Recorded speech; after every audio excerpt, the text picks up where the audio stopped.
Preste muita atenção como será 2025. A elite mundial já soltou as cartas na mesa e você aprendendo as coisas antes de acontecer, você pode sair vitorioso em 2025, tá bom? Antes de iniciar esse vídeo, você já sabe, como de costume, deixa um maroto, não vai te custar nada e você ajuda a divulgar esse projeto. Verifique a sua inscrição aqui nesse canal e, evidentemente, conheça o curso de inteligência artificial que você encontra aqui na descrição ou nos comentários fixados. A um preço acessível, emite certificado nacional e internacional validado. Então é um curso profissionalizante que te capacita para o futuro. Inteligência artificial é o futuro. Não é um curso complexo, não precisa falar inglês, não precisa ter curso superior ou saber programação. O acesso a um smartphone com internet, você consegue estudar e praticar. Se eu fosse você, eu faria. Em 2 semaninhas, você aprende uma nova profissão.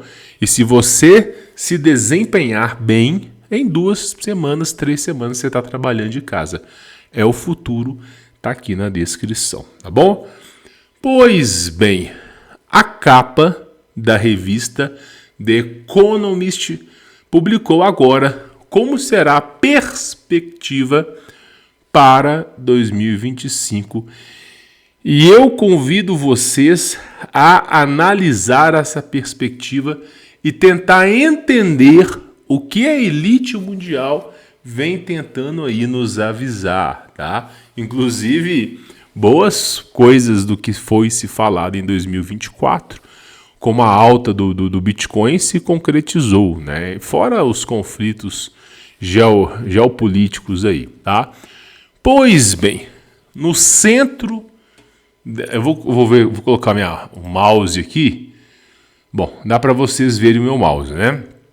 No centro da capa da revista, você tem o Donald Trump, que agora, né, foi eleito novamente presidente dos Estados Unidos. Então ele está no centro de toda essa estrutura global. E aí começa-se a destrinchar algumas coisas. Por exemplo, se nós analisarmos esse quadrante aqui, ó, pegarmos esse quadrante aqui de baixo, nós temos o Vladimir Putin, que inclusive tem até boas relações com Donald Trump. Nós temos, né, o uso de mísseis, mostrando conflitos que vão ainda acontecer, poderão acontecer. Nós temos a picadinha, ok? Nós temos o símbolo atômico, né? E nós temos aqui também o que seria, né, o desenho do mundo, ok? Diferente desse desenho aqui, ó, que está aqui, esse desenho ele representa como se fosse o Ocidente, África, Europa, Austrália. E aqui nós vimos o quê? Um desenho vermelho. Ó. Você vê que o mundo ele está em volta do vermelho, enquanto que o Brasil, América do Sul, América Latina, Estados Unidos, Canadá, Alasca, você vê que o desenho está preto. Ó. Ou seja, a partir de 2025, dá-se a entender que a coisa vai ficar movimentada na Europa. Isso já era esperado. Isso aqui já era esperado. Conflitos que estão se iniciando e que já estão há muito tempo acontecendo vão se intensificar. Então aqui já demonstra que vai ter aí uma certa baderna no mundo referente a isso, ok? Pois bem, o uso de bomba atômica, inclusive esses dias agora, o próprio antes do Donald Trump tomar a posse, porque ele ainda não tomou, ele ganhou a eleição, no momento que eu estou gravando esse vídeo, ele ganhou a eleição. o Joe Biden, né, já sancionou aí ajuda para o Zelensky, né, na Ucrânia, com o uso até mesmo ofensivo de bombas. E aí o Putin veio publicamente dizendo que vai usar bombas nucleares. Tá? Então isso representa um certo problema antes da posse do Trump. Tá? Então nessa parte aqui, nesse quadrante, nós estamos vendo um conflito que, ao meu entender, né, vai continuar, né, por mais que as boas relações entre Putin, entre Donald Trump exista, você tem que entender quem que é Zelensky, cara. Você tem que entender o que acontece na Ucrânia. Você tem que entender. Não é porque Putin é amiguinho do Donald Trump que ele vai frear o que está acontecendo. Muito pelo contrário.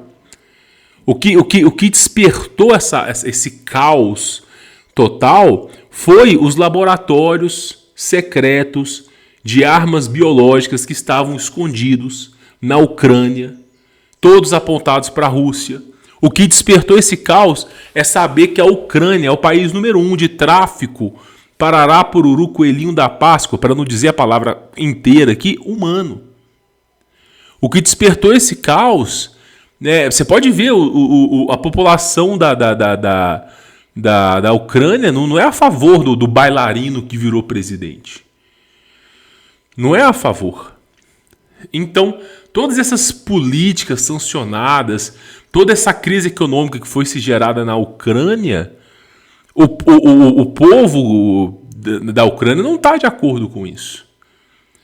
E principalmente, se você começa a financiar armamento secreto apontado para a Rússia, eu acho que o cara vai querer revidar. Então, não é uma coisa que o Donald Trump ganhou, o conflito na Ucrânia vai acabar. Não, o conflito na Ucrânia só vai acabar, meu irmão, quando os Zelensky pular fora do barco, quando eles retrocederem o que eles estão fazendo.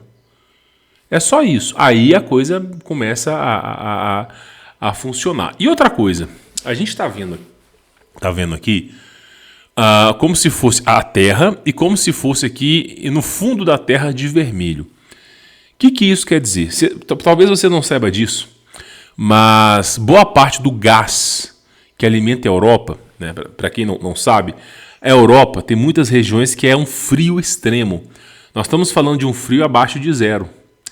E muitas vezes as construções elas são arcaicas. Então, o que faz com que os prédios eles praticamente fiquem aquecidos é o gás. Então, é muito comum quando você viaja para alguns países da Europa, você tem um apartamento, você tem ali um Airbnb e com gás ligado. E quem manda, a maior produtora ali é a Rússia. E, inclusive, existem sanções que possam acontecer devido a esses conflitos. Tá? Então, na perspectiva que nós temos aqui, existe a possibilidade desse confronto se intensificar com o Zelensky. Não quer dizer que vai acontecer. Existe uma possibilidade. Se você tem que parar para pensar. A mídia defende a Ucrânia. A mídia defende o Zelensky. Rede Globo, toda a estrutura woke defende esse cara. Por que será? E ao mesmo tempo que defende esse cara, você já viu os motivos que levaram a esse confronto? Então tem que ficar com o pé atrás. Nem sempre é o que as coisas são do que lhe é contado, tá? Então, assim, por mais que o Donald Trump ganhe a presidência, isso não significa que esse confronto vai acabar. Então, eu acredito que essa foi a mensagem repassada, né, numa parte da revista The Economist. E aqui nós temos, né, 2 olhos, um nariz e uma boca. Essa boca aqui, ela é bem do Elon Musk, cara. Você olha para o Elon Musk, tem uma foto dele, mas essa boca aqui pode ser que eu esteja enganado, mas se não me falha a memória, seria aqui o Elon Musk, que ele estaria mais ou menos no epicentro aqui, junto com o próprio Donald Trump, tá? No próprio epicentro. Recursos financeiros, você tem aqui dinheiro, alta do dólar e da economia, tá? E você tem nesse epicentro aqui de forma, né, oculta que talvez o próprio Elon Musk, que faria muito sentido porque o Elon Musk e o Donald Trump, eles são bem parceiros, tá? Não quer dizer que Elon Musk é o salvador da pátria, o Donald Trump é o salvador da pátria, não. É os menos pior, tá, pessoal? Menos pior. Aqui são ativismo e movimento de defesa das mulheres, apesar que a gente sabe muito bem como é que isso funciona, né? Essa mulher aqui, ela, se não me falha a memória, ela foi uma das políticas de oposição ao Putin, né? E avisou que a Rússia entraria em recessão, né, devido às suas políticas internas por mais de 20 anos. Aqui é a moeda japonesa, né, que tem uma seta falando que está sendo desvalorizada. Mas por que o Japão... Eu acho que é ienes. Por que o Japão está perdendo o seu potencial financeiro? Cara, taxa de natalidade. Japão, Itália e Canadá são países que vão deixar de existir em 30, 40 anos. Quer dizer, eles não vão deixar de existir, mas será tão escasso você ver um japonês na rua como você vê um urso dourado. Só para vocês terem uma ideia, no Canadá, a cada 4 casamentos, 4 matrimônios, um filho. Para você manter a população, para você falar assim, Brasil tem 206 milhões de habitantes, eu quero manter essa população. Você precisa, no mínimo, de 2,3 filhos por casal. Se você tem 4 casamentos, você precisa de 2,3 filhos. Que, finalizando, daria, né, 9 filhos. Então, 4 casais teriam que ter 9 filhos para que, basicamente, a população se mantivesse. Canadá, cada 4 casais, um filho. Então, a taxa de natalidade é extremamente baixa. Itália, quase a mesma coisa. E, principalmente, o Japão é o pior de todos, né? Então, o Japão tem uma taxa de natalidade baixíssima, né? Que, inclusive, você vê as políticas do Japão, os caras estão quase pegando as pessoas no laço, meu irmão. Quase pegando as pessoas no laço. Porque, simplesmente, é um país que está com um déficit populacional muito grande. Né? A Canadá também. Canadá já tem cidades inteiras fantasma, que não tem mais ninguém morando, cara. São problemas sociais que eles escondem da população. Eles não batem um martelo. Por exemplo, na Itália mesmo, tinha prefeitura vendendo casa a €1. Se você comprovasse que tivesse filhos e que você fosse morar naquela cidade por mais de 10 a 15 anos, o governo te dava praticamente a casa de graça das casas que estavam paradas lá. Tem uma burocracia, não é ganhou a casa vai embora. Você tem que ficar 10, 15 anos naquele lugar. Né? Tem outros países que adotaram essas medidas também. No Japão também tem casas com preços ridículos, lugares isolados. As pessoas pagando para você ficar lá. Então tem esse problema. E eu acredito que a queda financeira do iene esteja relacionado ao seu déficit de população. Aqui a gente vê as metrópoles, aqui a gente vê 0, 1. Isso aqui seria um código binário, aqui a gente vê placa de um circuito eletrônico, né? Mostrando que a China está no epicentro tecnológico. Né? E realmente a China ela é o epicentro tecnológico.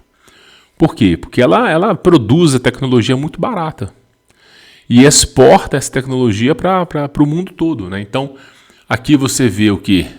Essa quantidade de zeros e uns você vê a questão tecnológica, softwares e hardwares e tecnologia que a China está desenvolvendo. Né? E, claro, os caras estão no centro disso. Aqui são algumas metrópoles. Eu não vou saber identificar qual delas em específico.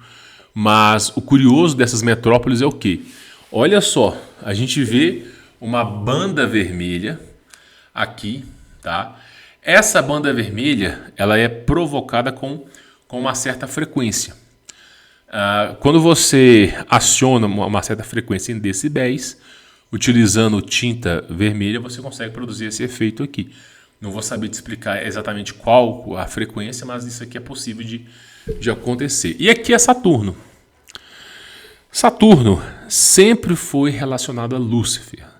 Sempre foi relacionado a uma nova morada, a era de Aquário, era de Saturno, Golden Age,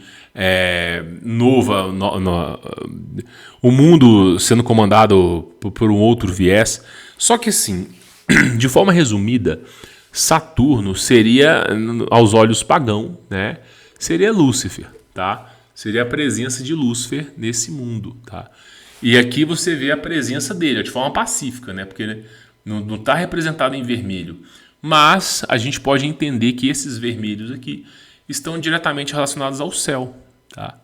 Então a presença luminosa do céu, que seria parte de algo da inversão magnética, mas não de forma agressiva, tá? Mas principalmente a presença de Saturno no topo, ó. Então Donald Trump está no meio, no epicentro do mundo, só que quem está no topo mandando, né, é o próprio chefão aí, o próprio diabo, né? Ele está no topo, ele que manda e desmanda em tudo isso aqui abaixo.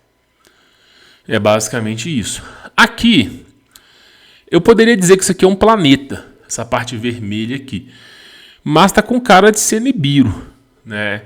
O que é Nibiru, né? As pessoas elas acham que é um outro planeta que vai entrar, que de volta e meia aparece na Terra. Não, cara, Nibiru seria um segundo Sol. A gente viu em 2024 a presença de mais de uma Lua, a presença de mais de um Sol. É aquilo que eu falo para vocês. O modelo da Terra que lhe foi apresentado não é o verdadeiro, né? Não é o verdadeiro. O verdadeiro, né? Evidentemente, eles não vão revelar para você. Mas aquele modelo, uma bola giratória em super velocidade, né, em relação ao eixo do universo, aquilo ali é patifaria, meu irmão. Patifaria. A presença de mais de um Sol já desconsidera esse caso tranquilamente. E aqui é a presença de um segundo Sol. Inclusive, eu trouxe matérias esse mês com cientistas da própria NASA afirmando que haveria um momento na Terra, não muito distante, que seria possível observar dois sóis.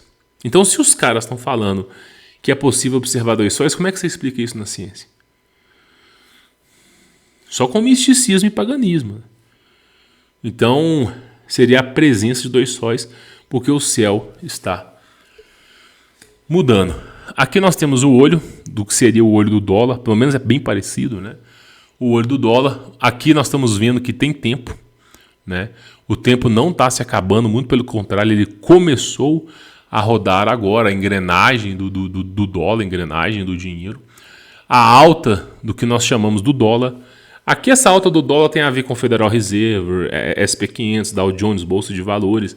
Inclusive Bitcoin vai junto nessa jogada. Redução da taxa de juros nos Estados Unidos. Agora vai bombar.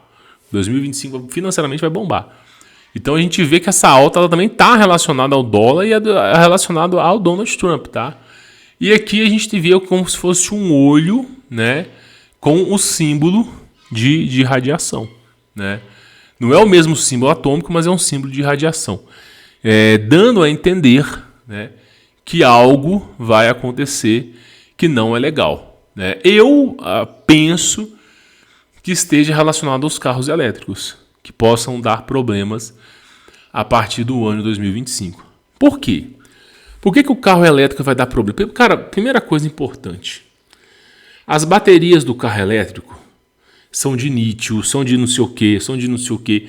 E são baterias corrosivas e tenta apagar o fogo de um carro elétrico.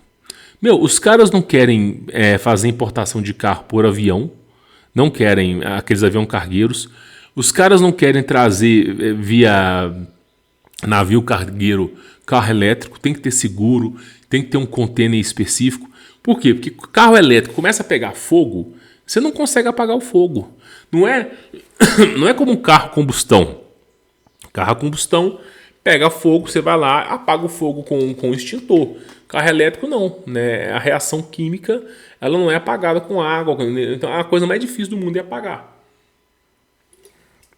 Inclusive tem vídeos aí dos caras, moto elétrica pegando fogo, os caras jogando água, fazendo de tudo, não apaga. Então, e fora, né, a enorme poluição que você produz. Cara, carro elétrico nunca foi uma boa. Se você defende carro elétrico, você não estudou a fundo. Então, o carro elétrico, nós temos esse problema, que está relacionado a não só a poluição, mas as minas de lítio e tudo mais que exploração que os caras fazem para que isso chegue na sua casa. Então, esse olho aqui pode ser uma atenção no mundo focada principalmente aos problemas que podem vir com o carro. Quais problemas podem vir com o carro? Eu avisei para todo mundo em 2024 que os aviões começariam a voar mais baixo devido ao problema do campo magnético da Terra. Eu avisei, falei para as pessoas, inclusive caiu um avião em São Paulo, tal, avisei de novo, tal. Hoje em dia, você vê que a altura do avião mudou. Você pode perguntar para qualquer piloto, estiver fazendo conexão de São Paulo, Minas Gerais, Nordeste, pergunta para o piloto. Eles mudaram a altura dos aviões. Não é mais a mesma. Os caras já abaixaram mais de 1.000 metros. Não é mais a mesma. Então, os caras, você vê, eles voavam uma certa distância, hoje está voando mais baixo.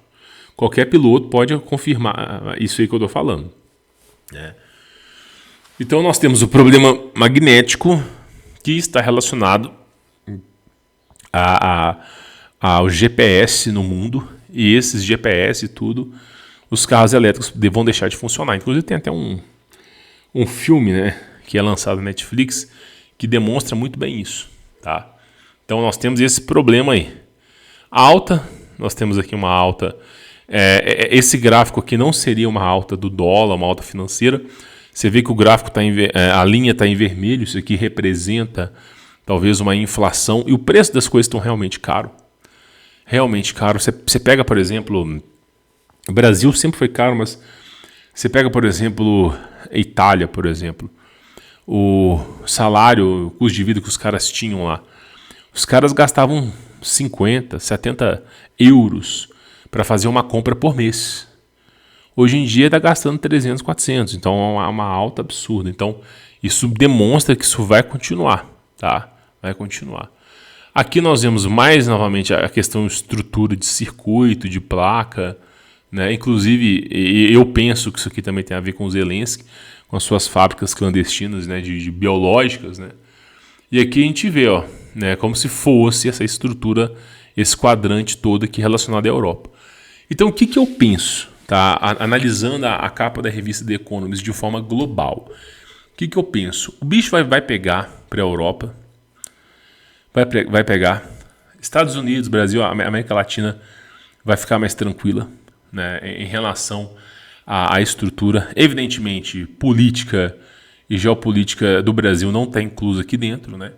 Mas Brasil, Estados Unidos, tudo vai ficar mais tranquilo em 2025. Porém, nós vamos ter um sério problema aí com a Europa. Tá? Um sério problema com a Europa com relação a conflitos nucleares, possibilidade da volta das picadinhas, talvez por recorrência de uma nova variante, alguma coisa, problemas com carro elétrico e tudo mais. Então, nessa capa da revista The Economist, pressupõe-se, entende, tá? Ao meu entender, que a região da Europa, África, toda essa estrutura para o lado do Oriente, ali para aquele canto lá, vai ser problemática. Né? Enquanto que o Brasil, né, Estados Unidos, Canadá, fique mais tranquilo. Tá? Bom, a economia, né, Estados Unidos, evidentemente, em 2025 vai bombar. Né? Donald Trump sempre foi aberto a capital de giro, aberto ao capitalismo. Então, todas as grandes empresas, inclusive empresas que estão no Brasil, vão pular para fora. Né? Então, vai bombar, financeiramente vai bombar. Né? Agora, a Europa ela vai passar por um problema. E por que a Europa vai passar por um problema? A Europa está na cultura woke, cara. Tirando a presidente lá da Itália, que ela é conservadora, o resto, cara, tu pega a Alemanha, meu irmão, é cultura woke até o talo. Cultura woke até o talo. Tu pega a Espanha, cultura woke até o talo. Então os caras não aprenderam. Portugal, cultura woke até o talo. Então, assim, toda essa estrutura, ela cobra um preço. Cobra um preço muito grande. Então, a Europa, além desses conflitos que estão já iniciaram, vai ter esse problema. Então, de forma resumida, penso eu que uma parte do mundo vai ficar tranquila, que a gente está vendo aqui no caso do Brasil e Estados Unidos, né? A gente está vendo aqui a imagem, mas uma parte do mundo vai ficar um caos, tá? Que é o que dá para entender aqui. Mas, evidentemente, é só uma análise, né, o que eu estou fazendo. Ela pode não corresponder à suma e suméria verdade, à verdade absoluta, mas, né, é o que dá para entender. Né? Tem outros parâmetros? Tem outros parâmetros. Mas talvez seja esse o epicentro aí da capa da revista The Economist. Né? Pelo menos é o que dá para entender. Né? Espero que vocês tenham absorvido essa informação. Né? Então, por exemplo, que a pessoa que for inteligente, ela já sabe que Brasil e Estados Unidos, a pessoa pode se preparar para fazer acontecer. Né? Fazer acontecer, correr atrás. Enquanto que na Europa, se você mora lá, ou alguma região do Oriente, seria bom você, ao invés de torrar o seu dinheiro, observar tudo que está acontecendo à sua volta para tomar decisões mais assertivas. Enquanto que Brasil e Estados Unidos, ao que se parece em outras regiões, é mais tranquilo. Né? Brasil, inclusive, sempre foi, né? Inclusive tem livros antigos que falam, a terra de Abraão, né? Sempre foi uma terra pacífica, né? Explorada, sempre foi explorada por políticos, mas sempre foi uma terra pacífica. Bom, deixe o seu maroto, verifique a sua inscrição e eu recomendo que você conheça o curso de inteligência artificial, ainda mais para o ano 2025 agora, que as coisas vão bombar, tá bom? Vou ficando por aqui, fique na paz.